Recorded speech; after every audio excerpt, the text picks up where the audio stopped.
Protect your DNA. BioPQQ can promote formation of new mitochondria. Infowarsstore.com.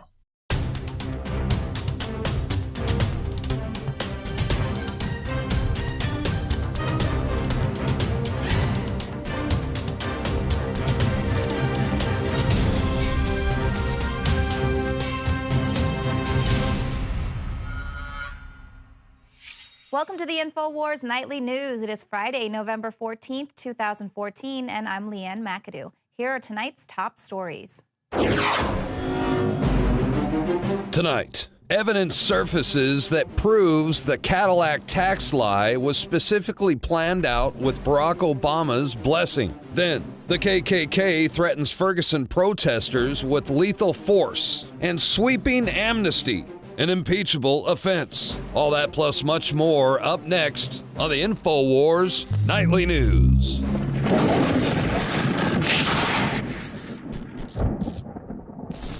Well, we think it's about time for Obama to check his privilege, his executive privilege, that is. And of course, now that the Republicans have taken over Congress, he is going to have to use his pen and his phone even more so than usual. Now, we warned you about Obama's five-finger death punch that's coming during our live election coverage. We've got sweeping amnesty, Obamacare hikes, and apparently it looks like we're going to be starting a war with Syria any day now. Now, the Obama administration has finally admitted that its original strategy to deal with ISIS just isn't going to work, and ultimately it's about removing Bashar al-Assad from power. Now, this new strategy was formed by Obama's national security team, and it ignores the fact that al-Assad and the Syrian military represent the only tenable opposition to the Islamic State and other Islamist groups. Now, these groups, obviously, they're funded and trained by the United States and its partners, most notably Saudi Arabia, Qatar, and Turkey. So just like with Iraq and Libya and others, the evil dictators are going to be taken out, of course, creating a power vacuum, so then a Western-backed democratic government can be set up in its place. Now, we've been telling you that this is what ISIS is all about, a Western-backed front group that's meant to destabilize the region. That's why they had that accidental resupply that fell into the hands of ISIS. But do you want to know just how much of a national security threat ISIS is to America? Just take a look at this picture. On Thursday, the House Armed Services Committee met to discuss the war against the Islamic State. Both Defense Secretary Chuck Hagel and General Martin Dempsey, chairman of the Joint Chiefs of Staff, made appearances to testify on U.S. military action against the Islamic State. Despite that, many representatives just didn't stick around for the entire hearing. Must have been cocktail hour. So this is how much Congress cares about what we're going to do about the Islamic State, because it's just this huge threat. The only thing that's probably going for Obama right now is that the Republicans do control Congress. So, of course, he might not have to convince them to go to war under false pretenses. But let's take a look at what the old hope and change Obama of yesteryear thought about the use of executive privilege. The biggest problems that we're facing right now have to do with George Bush trying to bring more and more power into the executive branch and not go through Congress at all. And that's what I intend to reverse when I'm President of the United States of America. There are enough laws on the books by Congress that are very clear in terms of how we have to enforce our immigration system. I know some people want me to bypass Congress and change the laws on my own. So an excellent mashup there by the Washington Free Beacon. But my, how things have changed. Now Obama is set to pass sweeping amnesty. Sources are saying it could happen as early as next week. Of course, perfectly timed with the grand jury's decision in the Michael Brown case, right? Can't let a good crisis go to waste now, can we? Now, Obama's amnesty is rumored to include not only Dreamers, but their parents. This means that upwards of 4.5 million illegal immigrant adults with U.S.-born children can be allowed to stay. And this, of course, is in addition to countless millions. Now, no word yet on how this is going to hurt our economy or how we're actually going to be able to sustain all of this. But on last night's Fox News Kelly File, Charles Krauthammer said that amnesty via executive order is an impeachable offense. He blamed the supine Congress that's been unresponsive at other grabs of executive power, like Obama unilaterally changing Obamacare about 30 times after it had already passed. So we'll just have to wait and see if there's going to be any more power grabs. This idea of prosecutorial discretion is really a travesty. It is intended for extreme cases where it's unusual incident, unusual circumstances, and you say, okay, we're going to give this person a pass. It was never intended to abolish a whole class of people subject to a law and to essentially abolish whole sections of a law. And that's exactly what's happening here. But Obama doesn't care that we're a nation of laws. He'll just rewrite them however he sees fit. And that's why the next sucker punch that's coming to America is going to be this big bundle of lies that is Obamacare.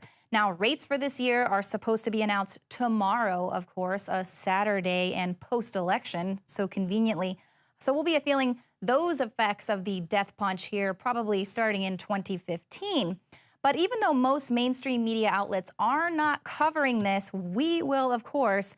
Dems are quickly distancing themselves from this man. But here's another one of Obamacare architect Jonathan Gruber's embarrassing admissions. Now, on June 13, 2012, Gruber was interviewed by Frontline. He told them that the Cadillac tax issue was addressed in 2009. Obama, who was in the room, knew it was going to be a problem, and they all agreed to lie about it.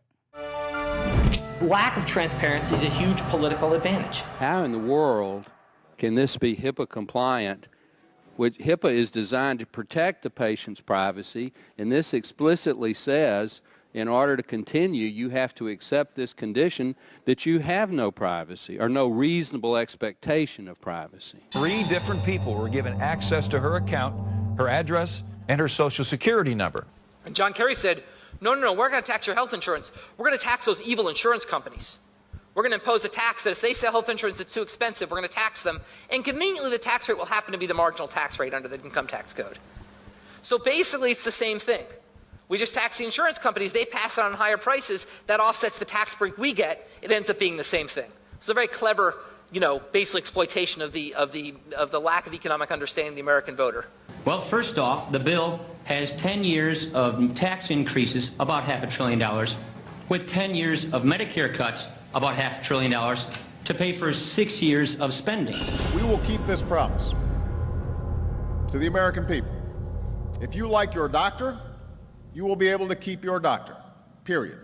But for the average person, many of folks who don't have health insurance initially, they're going to have to make some choices, and they might end up having to switch doctors, in part because they're saving money. The Supreme Court is going to take that case, and the question is, are they going to stick to the way it was written, or are they going to rewrite it? That the interesting thing about the bill, all 2,000 pages of it, it's a gigantic blank check. Their insurance is stronger, better, more secure than it was before. Premiums go up. Employers not going to want to pay those premiums. They're going to pass on as much as possible to the employee. We said, well, that's pretty much the same thing. But why does it matter? I said, you'll see. And they were both in that passed. Because the American voter is too stupid to understand the difference. The American voter is too stupid to understand the difference. It's real cost control that we know it'll work. Go after this. Now, the problem is it's a political nightmare. And people say, no, you can't tax my benefits. It feels like. So what we did a lot in that room was think about, how could we make this work? And Obama's like, he's really a realistic guy. He's like, look, I can't just do this. He said, it's just not going to happen politically. The bill will not pass. How do we manage to get there through phase-ins and other things? And we talked about it. And he was just very interested in that topic. And once again, that ultimately became the genesis of what's called the Cadillac tax in the healthcare bill, which I think is one of the most important and bravest parts of the healthcare law, and doesn't get nearly enough credit. Lack of transparency is a huge political advantage. And basically, call it the stupidity of the American voter or whatever. But basically, that was really, really critical to getting the thing to pass. Now, the White House reached out to left-wing reporters to deny that Gruber had a role, saying he didn't work at the White House. Very nice play on words there. But it's already been reported that Gruber was paid around $400,000 for his work on the bill, and White House logs show him in a meeting with the president for 4 hours. So this story is really no longer about Jonathan Gruber.